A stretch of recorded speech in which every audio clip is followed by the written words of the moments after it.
tem havido sempre, portanto, tanto em história como em antropologia, este balanceamento, este ir para o particular ou ir para o geral. O geral, as estruturas, os sistemas, as visões, digamos assim, mais ou menos ahistóricas, porque só se pode sistematizar e definir os limites de um fenómeno quando ele, de certo modo, não é muito fluido, não é? Senão é como uma enguia que nos foge das mãos, e outras tendências, que são tendências mais voltadas para a ideia de que tudo flui, tudo muda, a vida é feita de mudança, como dizia o Camões, e, portanto, não é possível capturar nada que seja estático ou que seja estável, e a história vive disso. E o interesse da história seria um pouco como na geografia, quando a gente diz não vemos nunca uma mesma paisagem duas vezes, não é? Se a gente olhar da nossa janela mesmo de casa para uma paisagem, a paisagem nunca é igual de um dia para o outro ou de um momento para o outro. E quem gosta de fotografia sabe isso bem. Duas fotografias tiradas em momentos diferentes do dia à mesma paisagem são duas fotografias diferentes, mesmo com o mesmo tipo de ISO e de abertura e não sei de quê, são duas fotografias diferentes. Quer dizer, a realidade é sempre uma mudança constante, mas nós não podemos viver na mudança constante, porque torna-se alucinante. Nós precisamos de uma certa estabilidade, até psicológica. Portanto, nós vivemos também nós próprios, psicologicamente, um pouco balanceados entre estes dois movimentos, que é entre o igual, de que necessitamos, porque nos cria bem-estar, familiaridade e permanência, temos uma certa estabilidade psicológica e estabilidade vivencial. Eu preciso de saber que quando sair daquela porta não está ali um alçapão onde vou cair, não é? Que continua lá o mesmo piso que eu pisei quando entrei na aula, e assim sucessivamente. E, portanto, que está ainda ali o meu carro e que não me roubaram, não é? E quando nos roubam qualquer coisa, a gente fica extremamente perturbados, que às vezes não é só pela perda material, mas ficamos perturbados, a perturbação é pela violação da nossa própria intimidade ou da nossa própria identidade que está relacionada com esses objetos e com a habituação que a gente tem de os utilizar, não é? De repente sentimos-nos completamente com o chão fugir debaixo dos pés, não é?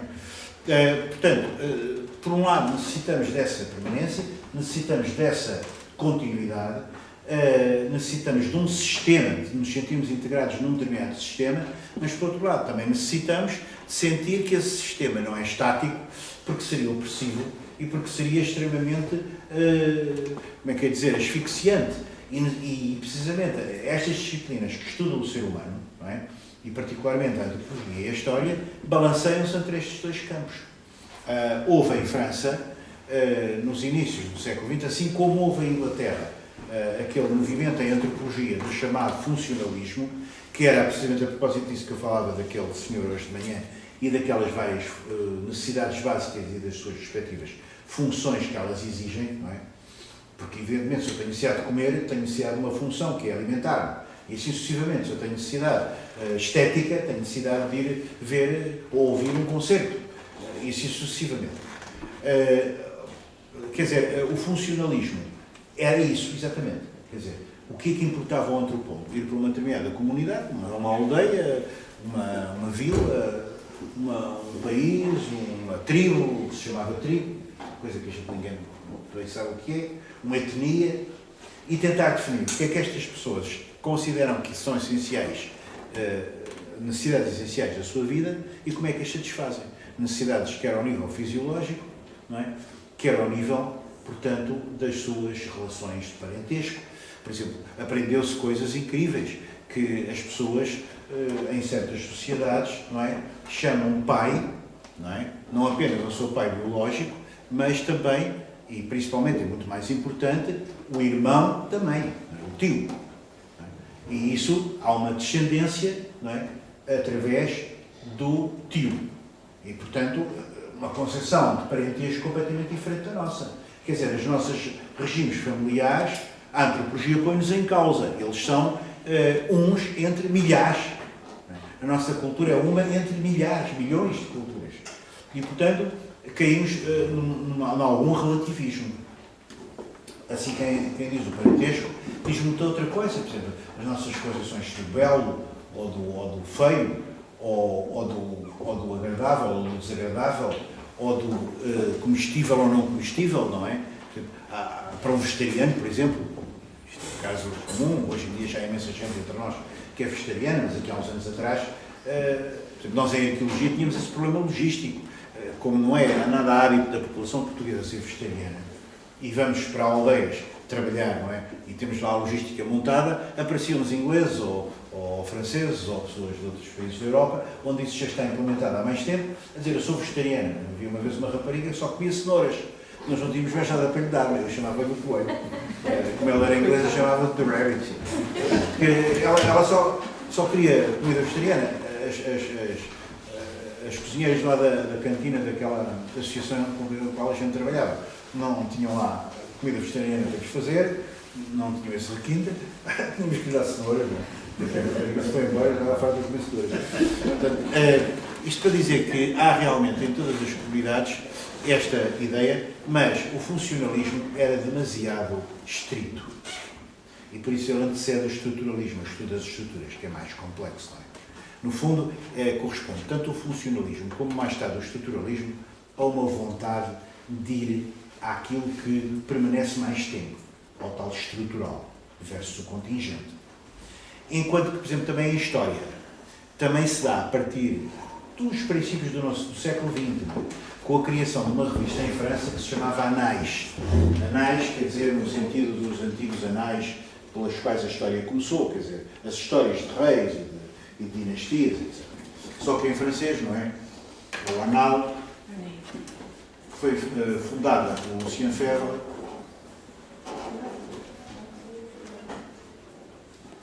e pelo Marc Bloch.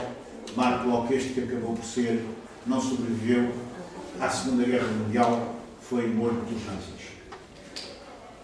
Mas foi preso e morto pelos nazis. Mas depois da Segunda Guerra Mundial, os Anal floresceram e continuam a ser publicados e já vão na dita terceira geração dos Anal.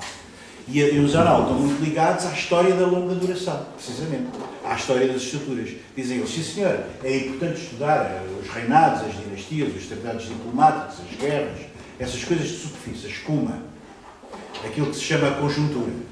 Mas por baixo disso existe uma coisa que explica a emanação do acontecimento, não é? Que é a estrutura.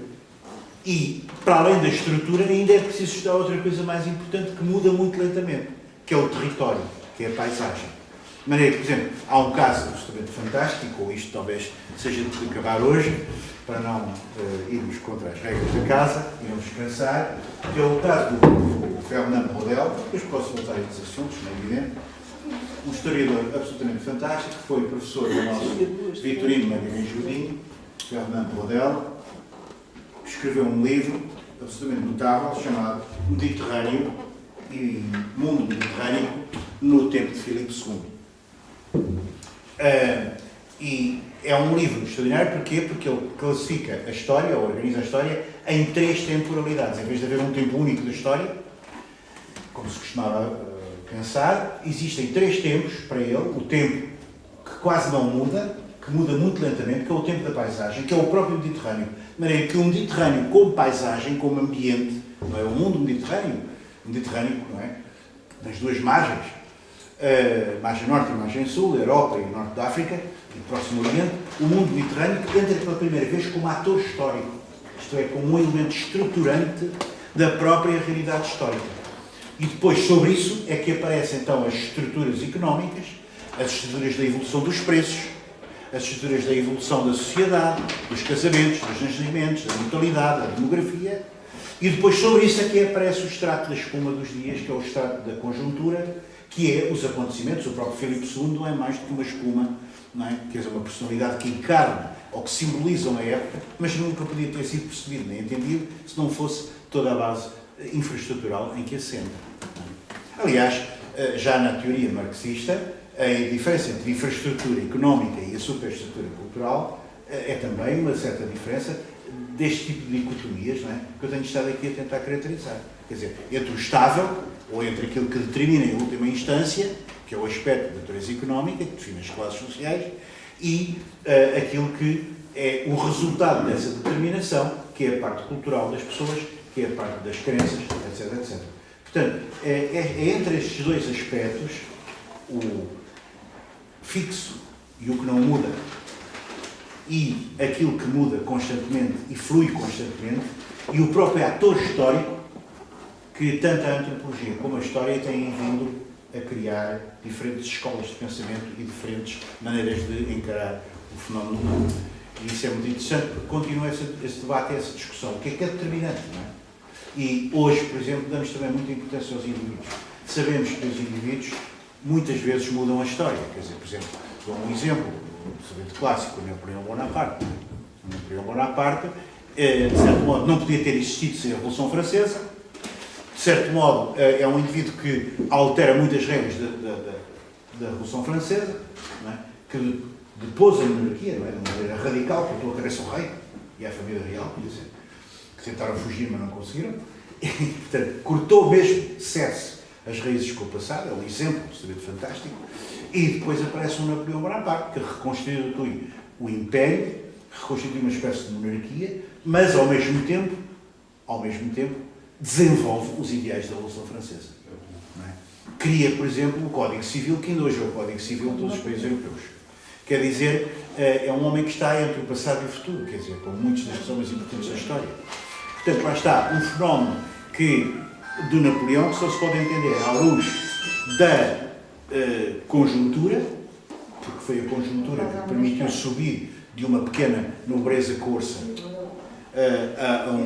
ao imperador, que se autocoroou, mas ao mesmo tempo também é um indivíduo que não é compreensível sem a Revolução Francesa, e a Revolução Francesa, por sua vez, também não é compreensível sem as disputas de classe e sem o Estado absoluto anterior que, dominando a população de uma maneira absolutamente atribiliária, levou à revolta absoluta das pessoas a um ponto extremo de cortarem a cabeça ao rei, que é a família real. Portanto, quer dizer, a história tem que, no fundo, ter uma consideração de todas essas várias escalas e dimensões e diferentes ritmos de mudança, como a antropologia também. Porque não há nenhuma sociedade fixa.